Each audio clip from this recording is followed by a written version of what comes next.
Hello বন্ধুরা, আপনারা সবাই কেমন আছেন? আজ আমি নতুন একটা রেসিপি নিয়ে এসেছি, মরলা মাছ দিয়ে কচুরলতি চচ্চড়ি।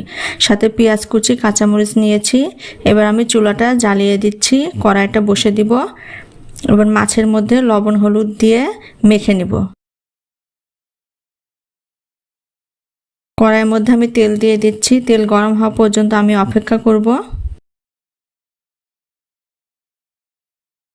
এবার কড়াইয়ের মধ্যে আমি মাছটা দিয়ে দিব, তেল আমার গরম হয়ে গেছে।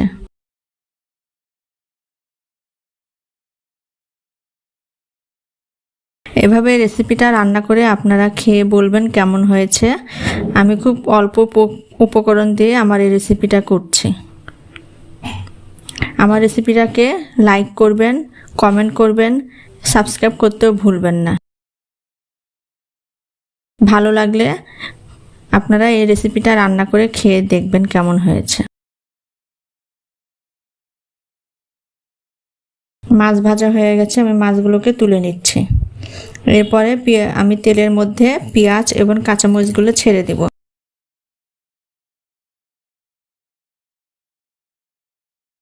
হালকা করে লাল লাল করে ভেজে নেব। তারপর কচুরলতিগুলো দিয়ে দিচ্ছি।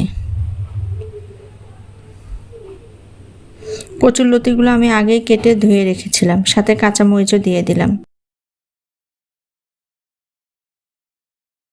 এখন আমি এর মধ্যে পরিমাণ মতো হলুদ দিব, লবণ দিব।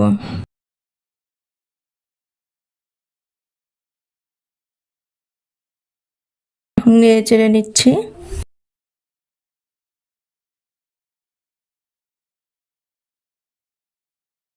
এখন আমি সরিষা বাটা দিচ্ছি এর মধ্যে।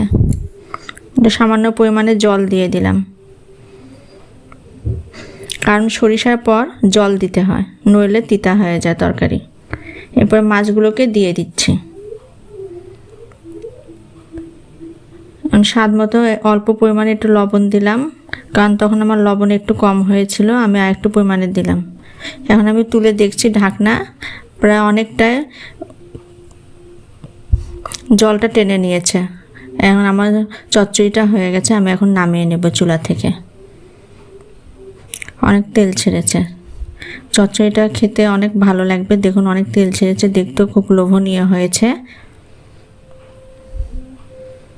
আপনারা এই রেসিপিটা করে বাসায় খেয়ে দেখবেন এবং অন্যকেও খাওয়াবেন।